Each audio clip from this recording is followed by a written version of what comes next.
So now that you're comfortable with the backtesting window, we dive a little bit into the math behind QuantTrader, especially into the ranking algorithm, the way how QuantTrader picks the top ETF, and then also the allocation algorithm, so how QuantTrader allocates the weight between these ETF. The first step, it's important that you recognize how we calculate what we call the modified Sharpe ratio. Here a quick notion. Normally the Sharpe ratio is calculated by dividing the daily return by the standard deviation of the return. In this example here, we don't use the risk-free rate, which is normally subtracted from the daily return, as we only use the Sharpe ratio for the ranking. And in our case, the modified Sharpe ratio, we basically add an exponential factor to the standard deviation, which we call F, which is the volatility factor, the volatility attenuator. And this F factor allows us to change the importance or the sensitivity of the ranking to the volatility. If you assign an F equal to 0, then basically you're only ranking by performance, as the volatility by an exponential factor 0 is 0.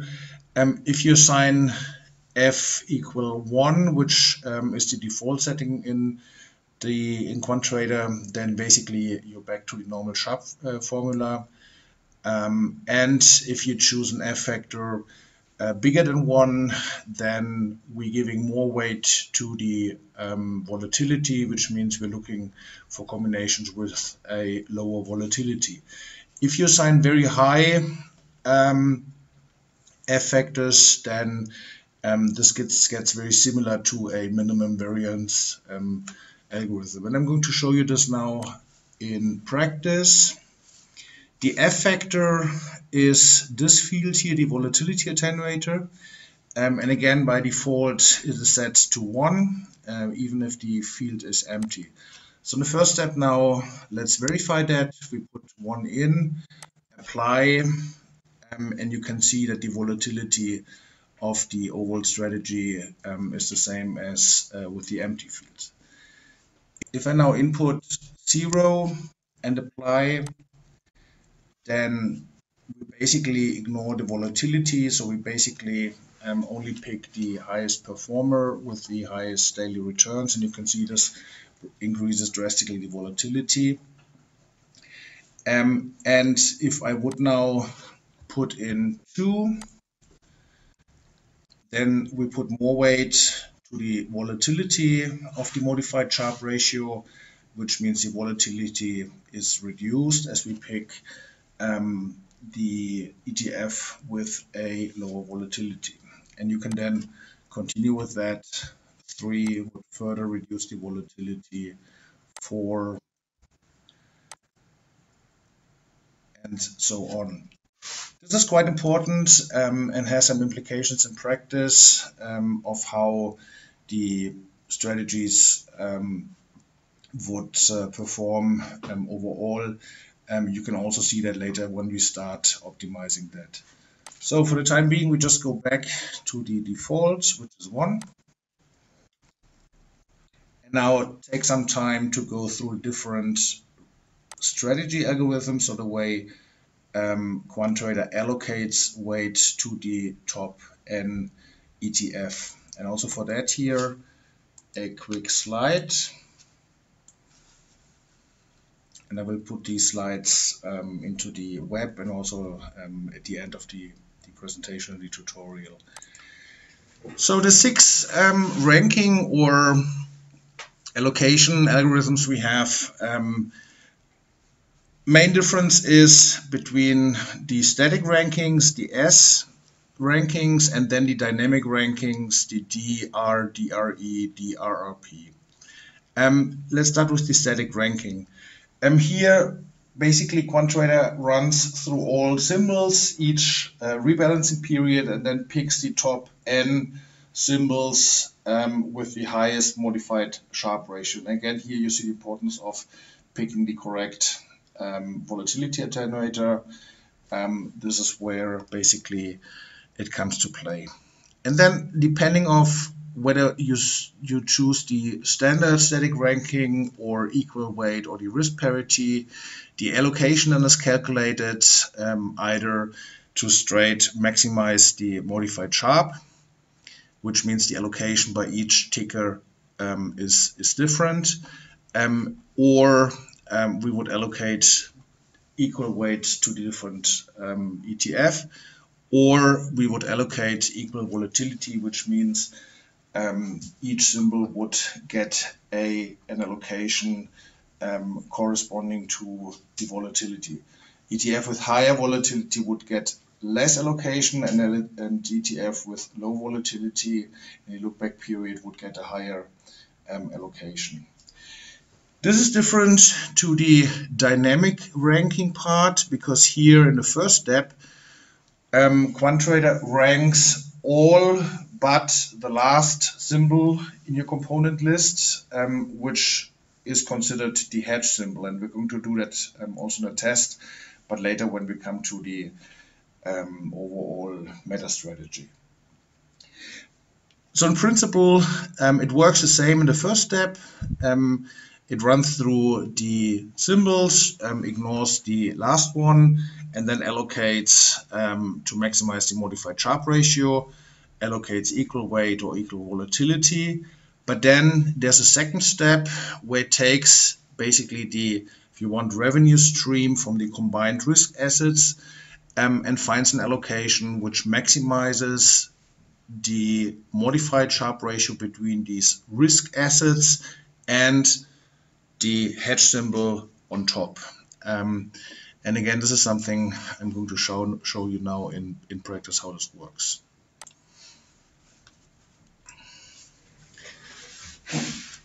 We are now in the static ranking, and you can see how this works. Each rebalancing period, QuantTrader basically picks the top 4, calculates the modified Sharpe ratio. Again, here comes the volatility attenuator in play, and obviously the look-back period, and then assigns a weight to the top 4, which maximizes the modified Sharpe for the look-back period.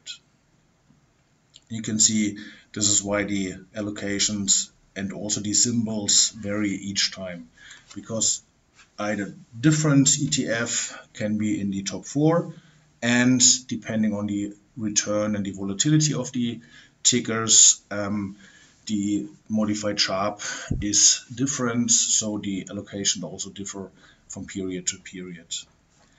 If I now would change this here to SRE and click apply, you can see the selected top N tickers are basically the same.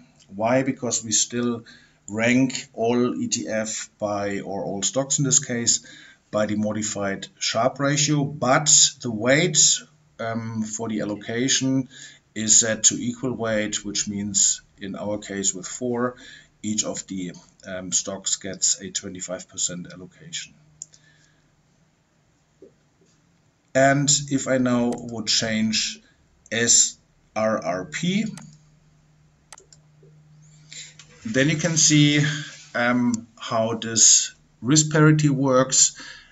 So now it's the ranking still is the same. We pick the 4 highest performing stocks by modified Sharpe, but now the allocation depends on the volatility of each of these top 4. The higher the volatility, the less allocation each stock gets. The lower the volatility, the higher the allocation. And you can see in some examples here, for example, the allocation is reduced for that yellow stock here from one period to the other. So probably the volatility increased between these 2 periods. Now, in order to show you how the DR work, I need to quickly change the strategy, because now we need a hedge symbol. For that I go into the portfolio manager. I choose our strategy, and now I need two components. The first component is still the Dow Jones list, but I also need to add TLT. This is going to act as our hedge here, and I quickly save, quit, go back to our strategy, and now you can see TLT is part of the ranking and of the allocation. And now I can change to DR, say apply. And here now what I told QuantTrader, as I showed you in the chart or on the slide, each rebalancing period pick the top two stocks out of our stock list, the risk assets. The top two are determined by modified Sharpe. Allocate among them, in this case, to maximize the modified Sharpe, so the weightings can change each month. And then in the second step, consider the hedge ETF TLT and find a combination between the risk assets and TLT, which overall maximizes the modified Sharpe. And you can see here how TLT is getting different allocation. So this is basically a way to reduce volatility and implement a hedge within one strategy. We're going to do that later, but we're using a meta strategy approach. So this is just for demonstration purposes here. If I now change from DR to DRE, the only thing which changes is that among the risk assets, now they're allocated by equal weight, so they get always the same weight. The allocation between the risk assets and TLT can change over time. So TLT still gets different weight during the time periods, but the allocation between or among the risk assets, this is now set to equal weight. And the same if I now go to risk parity.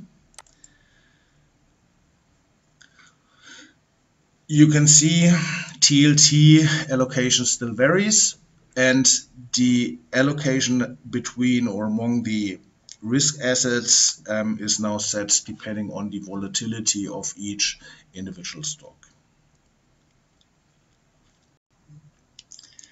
I've now taken the TLT symbol again out of the components so that we are back to the basic Dow. We are only selecting the top 4 out of the 30 Dow.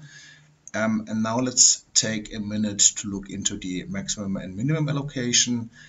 And again, here in practice, you see in some periods the allocation to one stock goes up to 90%, and this is something which you might consider being too aggressive. You always want to hold more than one stock, and for that you can set a maximum allocation here.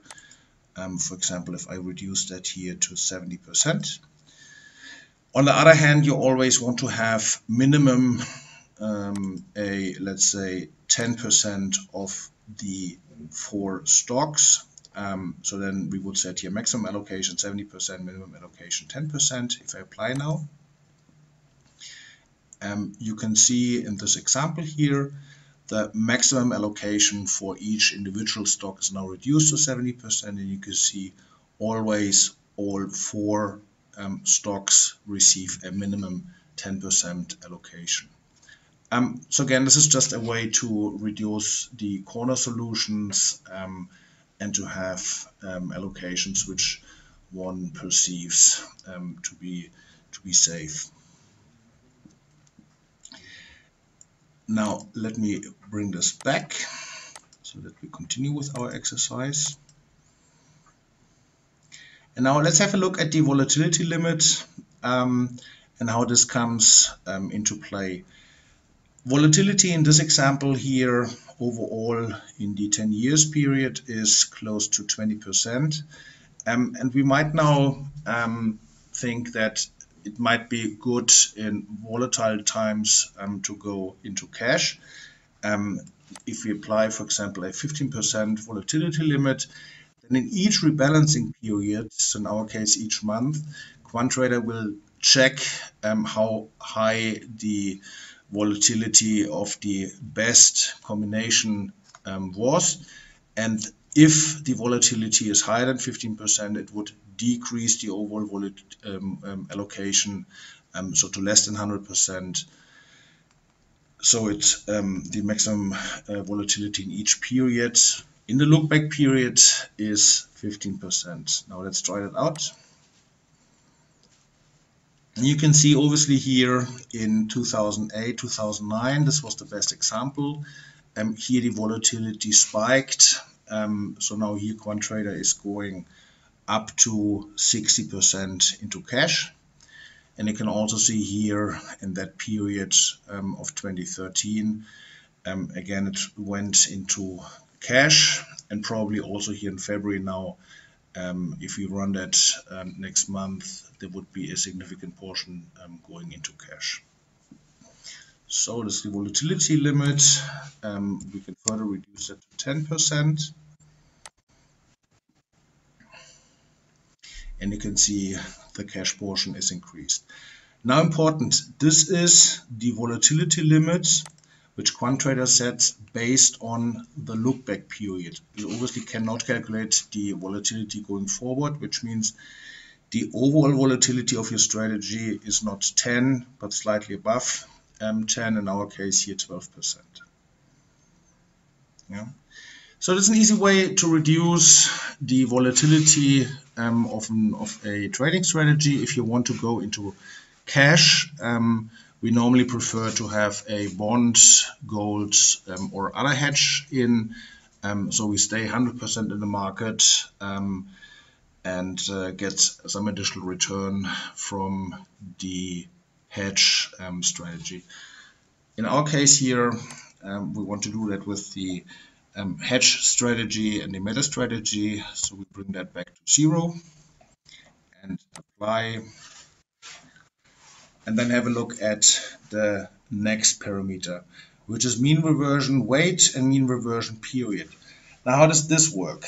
As I showed you, we normally rank by the modified Sharpe ratio, which considers the daily returns. The daily returns are calculated for the look-back period, which in our case is 60 days.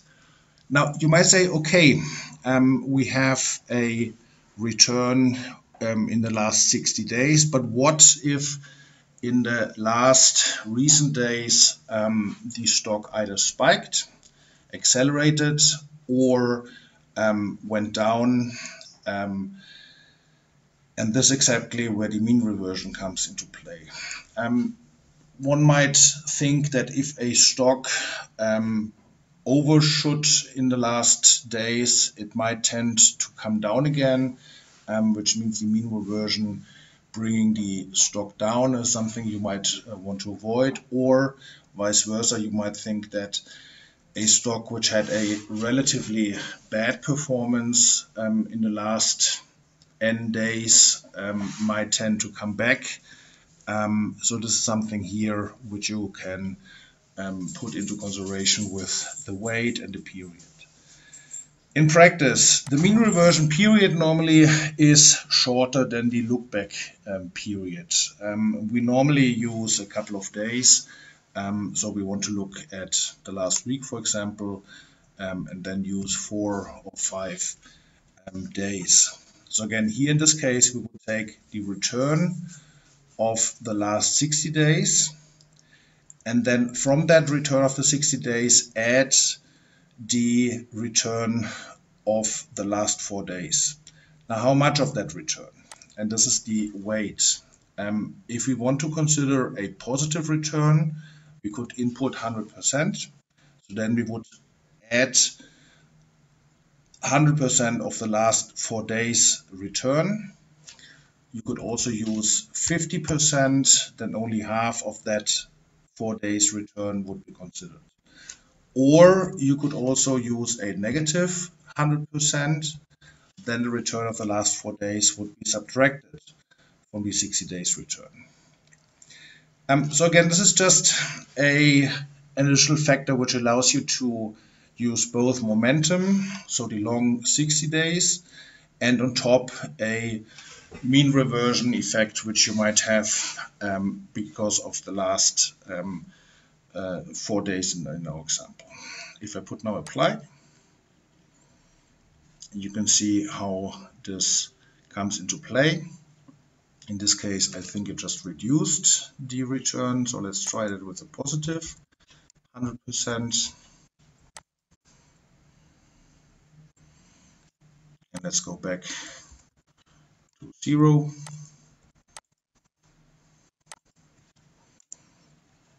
And you can see how that worked.